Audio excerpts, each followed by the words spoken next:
नमस्कार भाइयों। कैसे हैं आप सब भाइयों। आज बात कर रहे हैं हम। पिछले 4-5 दिनों से बारिश हो रही है और ऐसी ही बारिश जुलाई अगस्त में भी बहुत होती है और आने वाले टाइम में फरवरी मार्च में भी एक बार ऐसा मौसम आ जाता है। अब एक चीज़ मैं आपके साथ डिस्कस कर रहा हूँ, काली जीरी। यानी जीरा तो होता है, ये काली जीरी है। ये 20 रुपये का पैकेट आपको कई बीमारियों से, आपके कबूतरों को कई बीमारियों से बचाएगा। पहली बीमारी, बच्चों को दाना हो जाना, दाना फुंसी हो जाना, जो अभी से शुरू होने वाला है। अब जो लोग ब्रीडिंग करवा रहे हैं या बच्चे पल रहे हैं, उनके दाने बहुत ज़्यादा होते हैं। उसके बाद जब बारिश के दिन आते हैं तो रेशा बहुत हो जाता है कबूतरों को। छोटे छोटे बच्चों को रेशा हो जाता है। 30-35-40 दिन के बच्चों को जब वह खुद दाना चुगना शुरू करते हैं, वो रेशा दिखाई नहीं देता, पर आपने देखेंगे कबूतर वो सोकड़े में आना शुरू हो जाता है, यानी कमज़ोर होना शुरू हो जाता है। दाना खाने के लिए चुंड नीचे मारता है लेकिन उठाता नहीं है। अगर आप उसको चेक करना चाहते हैं तो बड़े ध्यान से आप उसकी चुंड पे हाथ लगाओगे, खोल के उंगली लगाओगे, तो आप देखोगे कि गीला गीला सा हुआ होता है। वो रेशा होता है जो पेट इन्फेक्शन करके ही होता है, और दाने भी पेट के इन्फेक्शन करके ही होते हैं। और तीसरी बीमारी होती है आँखों का आ जाना, जो कि बारिश के दिनों में बहुत कॉमन है, सर्दियों के दिनों में बहुत कॉमन है। रेशा आ जाना, आँखों तक रेशा पहुंच जाना, आँखें ख़राब हो जाना, दाने चोंच पर हो जाना, चोंच ख़राब हो जानी, आँख के आसपास दाना हो जाना।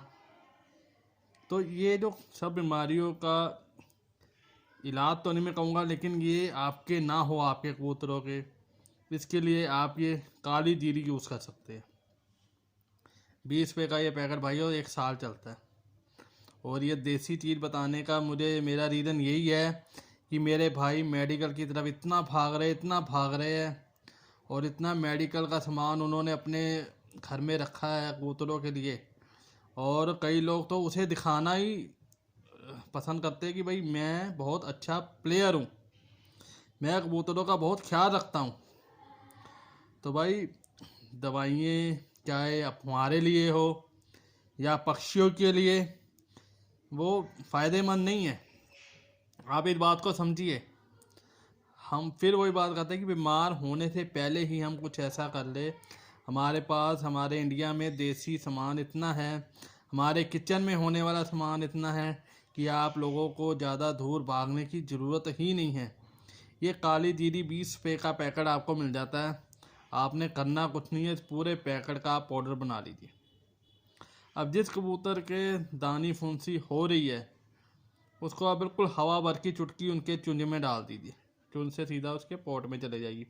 रेशा है तो डाल दीजिए, ठीक है। लेकिन आपने इसको सही तरह से यूज़ कैसे करना है, जो आप मिट्टी कबूतरों को खाने वाली डालते हो, उसमें आपने डेली आधा चम्मच ये डालना है। सॉरी, डेली कह रहा हूँ, वीकली, हफ्ते में आधा चम्मच ये आपने डालना है, ताकि कबूतर को ये आदत पड़ जाए खाने की और वो खुद ब खुद खाता रहे।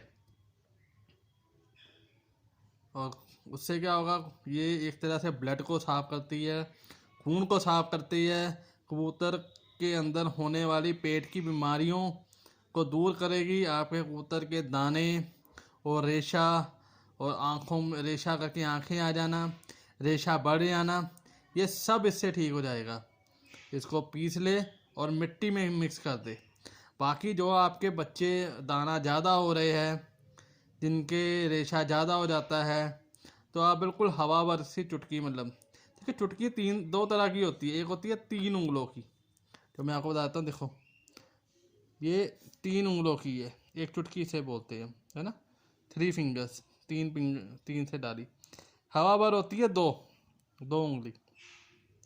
तो ये हवा भर यानी 2 उंगली जो आपने पीसा होगा भाइयों, पीस के यूज़ करना है। वो आपने उस कबूतर के बच्चे के, जो उसके भी ये प्रॉब्लम आ रही है, उसके मुंह में डाल देनी है। 3-4 दिन लगातार डालनी है। दवा दारू करते रहे, कबूतर बिल्कुल साफ़ हो जाएगा, ब्लड बिल्कुल साफ़ हो जाएगा। ये खाने में बहुत ज़्यादा स्वाद नहीं होती है, इस करके कबूतर इन्हें ज़्यादा खाते नहीं है। तो हफ्ते में 1 चम्मच आप इसके डाल दीजिए, और हल्का सा, बिल्कुल हल्का सा काला नमक, ताकि कबूतर उस मिट्टी को ज़्यादा उठाए। और मैं ये सजेस्ट करूँगा, आप इसको पूरा साल यूज़ कीजिए, कंटिन्यू यूज़ कीजिए। फिर किसी सप्लीमेंट का किसी चीज़ का फ़र्क पड़ता है। मेरे भाइयों, इस बात का याद रखिएगा। आप अगर सोचते हो कि आज मैं कोई चीज़ दे रहा हूँ और 1 महीने बाद मेरे कबूतरों में फ़र्क नहीं लगा, तो वो आपकी सोच गलत है। कोई भी सप्लीमेंट कोई भी चीज़ हो, कोई भी ऐसा देसी नुस्खा हो जो कबूतरों को बीमारी से बचाता है, उसे कम से कम आप 3 महीने ज़रूर दें और 1 साल तक आपको उसका रिजल्ट बहुत अच्छा मिलेगा।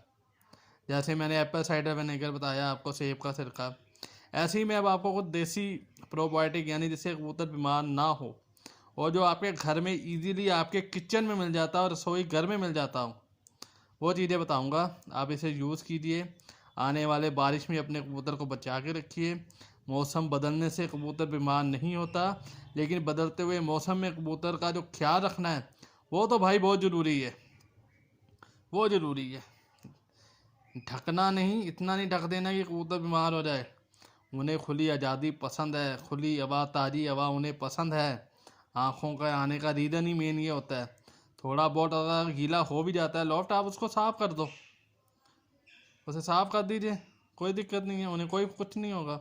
हाँ, अगर गीला रखा छोड़ देंगे और 4-5 दिन बाद साफ़ करने का सोचेंगे, फिर तो भाइयों ज़रूर होगी बीमारी। यानी गीला हो गया तो शाम को साफ़ कर दो, शाम को गीला हुआ तो सुबह साफ़ कर दो, दोपहर को साफ़ कर दो, लेकिन लंबा नहीं लेके जाना। तो भाइयों, सबको सलाम नमस्कार, और ये यूज़ कीजिएगा। चैनल को सब्सक्राइब, लाइक, शेयर कीजिएगा और मुझे ज़रूर बताइएगा। शुक्रिया।